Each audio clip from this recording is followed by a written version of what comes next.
الحمدللہ رب العالمین والصلاة والسلام علی سید المرسلین اما بعد فاعوذ باللہ من الشیطان الرجیم بسم اللہ الرحمن الرحیم۔ السلام علیکم ورحمۃ اللہ وبرکاتہ۔ خدا تک جو پہنچے ان رستوں پہ جانا ہے محبت، خدا تک جو پہنچے ان رستوں پہ جانا ہے محبت، خدا کا تم سے خود کا تعارف کرانا ہے محبت، خدا کا تم سے خود کا تعارف کرانا ہے محبت۔ آج ہم جس موضوع پر بات کر رہے ہیں اس کا عنوان ہے اسلام کی روشنی میں اچھی نیت اور ارادہ کے عظیم برکات و فوائد۔ پیارے مسلمانوں، اللہ کے نبی کے دیوانوں، محبت اللہ سے ہو تو بندگی بن جاتی ہے، محبت اللہ سے ہو تو بندگی بن جاتی ہے۔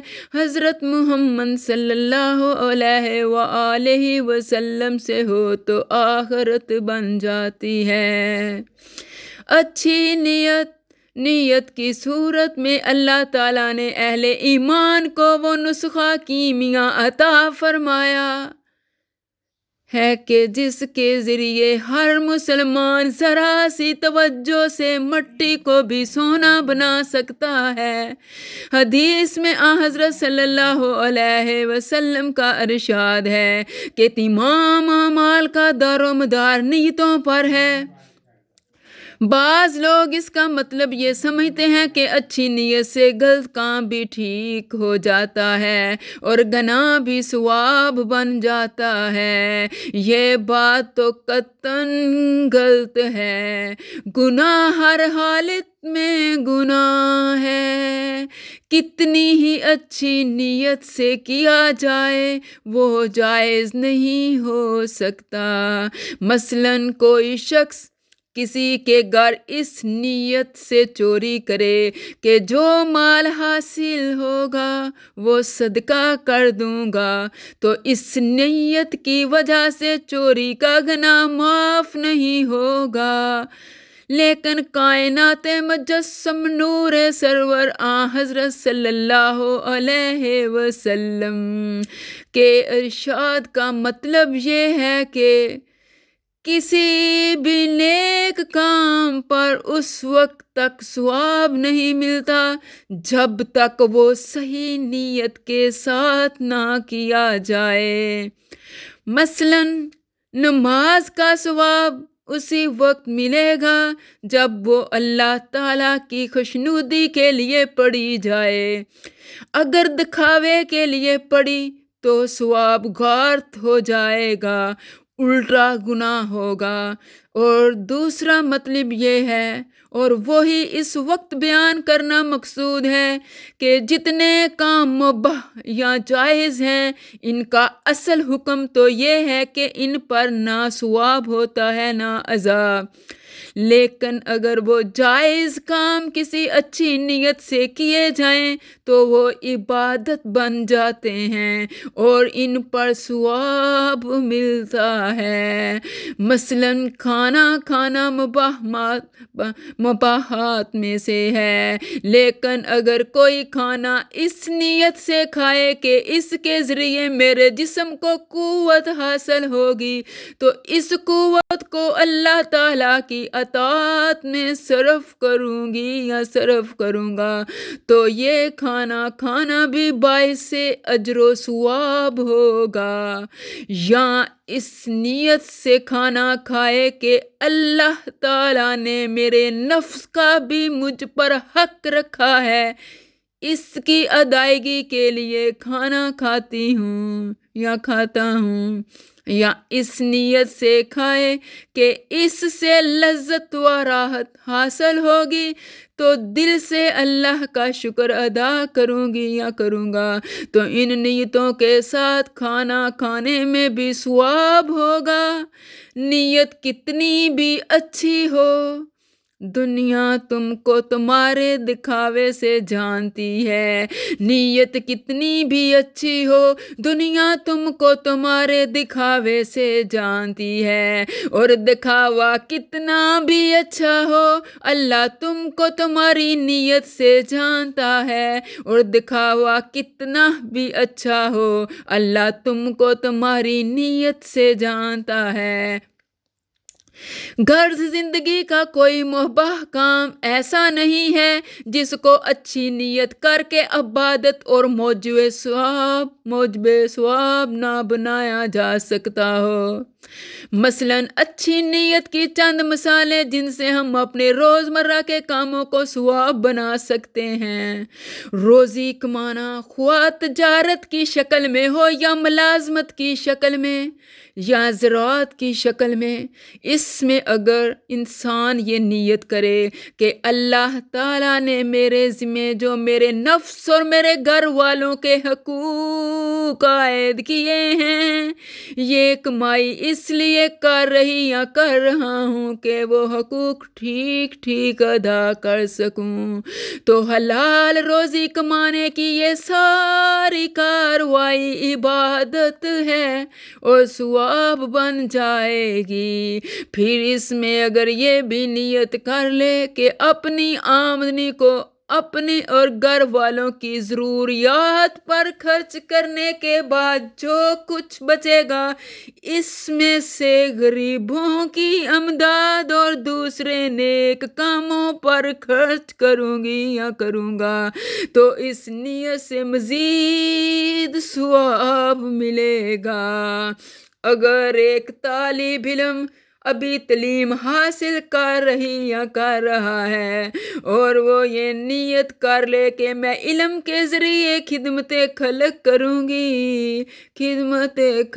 کروں گا، پھر انسان جو پیشہ اختیار کرے اس میں سوچے کہ رزق کا ذمہ اللہ تعالیٰ نے لے رکھا ہے، کسی نہ کسی صورت میں ضرور ملے گا، اور اس کو حاصل کرنے کے بہت سے راستے ہیں، لیکن میں فلاں راستہ اس لیے اختیار کر رہا ہوں کہ اس کے ذریعے مخلوق خدا کی خدمت کروں، تو یہ پیشہ بھی باعث اجر ہوگا۔ مثلاً کوئی شخص ڈاکٹر بننا چاہتا ہے تو یہ نیت کر لے کہ رزق کے بہت سے راستوں میں سے یہ راستہ میں نے اس لیے منتخب کیا ہے کہ اس کے ذریعے مخلوق خدا کی خدمت کروں گا، کہ اس کے ذریعے تکلیف میں مبتلا لوگوں کی مدد ہوگی، تو خواہ وہ مریضوں سے جائز اجرت لے کر علاج کرے تب بھی انشاءاللہ اس نیت کا ثواب ملے گا۔ کوئی شخص سرکاری ملازم ہے تو وہ اپنی ملازمت میں نیت کرے کہ اس کے ذریعے مخلوق کی ضروریات پوری کرنے کا موقع ملے گا، انشاءاللہ اس نیت کا ثواب ملے گا۔ اسی طرح اچھا لباس پہنا جائے کہ اللہ تعالیٰ نے مجھے جو نعمت عطا فرمائی ہے اس کا اثر نظر آئے اور دیکھنے والوں کو فرحت ہو، نہ کہ وہ مجھے بڑا دولت مند سمجھیں۔ اپنے بچوں سے اس نیت سے پیار کیا جائے کہ کائنات مجسم حضرت صلی اللہ علیہ وسلم کی سنت ہے کہ آپ صلی اللہ علیہ وآلہ وسلم بچوں سے محبت فرماتے تھے۔ گھر کا کام اس نیت سے کیا جائے کہ حضرت صلی اللہ علیہ وسلم جب گھر میں تشریف لاتے تھے تو گھر کے کاموں میں اپنے گھر والوں کا ہاتھ بٹایا کرتے تھے۔ مہمانوں کی خاطر مدارت اس غرض کی جائے کہ مہمان کا اکرام سنت ہے اور مومن کے حقوق میں سے ہے۔ گھڑی اس نیت سے رکھی جائے کہ اس کے ذریعے نماز کے اوقات کا علم ہوگا اور وقت کی قدر و قیمت پہچان کاری سے اچھے کاموں میں صرف کروں گا۔ امام غزالی رحمۃ اللہ علیہ نے احیاء العلوم میں فرمایا ہے، انسان کی زندگی کا کوئی جائز کام ایسا نہیں ہے جسے کوئی اچھی نیت کر کے ثواب کا کام نہ بنایا جا سکے۔ اللہ سے دعا ہے اللہ ہمیں قرآن و سنت کے مطابق زندگی بسر کرنے کی توفیق دے۔ دنیا اور آخرت کی جو بھلائی ہے اللہ اس کو ہماری طرف متوجہ کر دے، آمین۔ اللہ ہماری زندگی کے سفر کو ہمارے لیے آسان کر دے، آمین ثم آمین، آمین ثم آمین، آمین ثم آمین۔ فی ایمان اللہ، فی ایمان اللہ، فی ایمان اللہ۔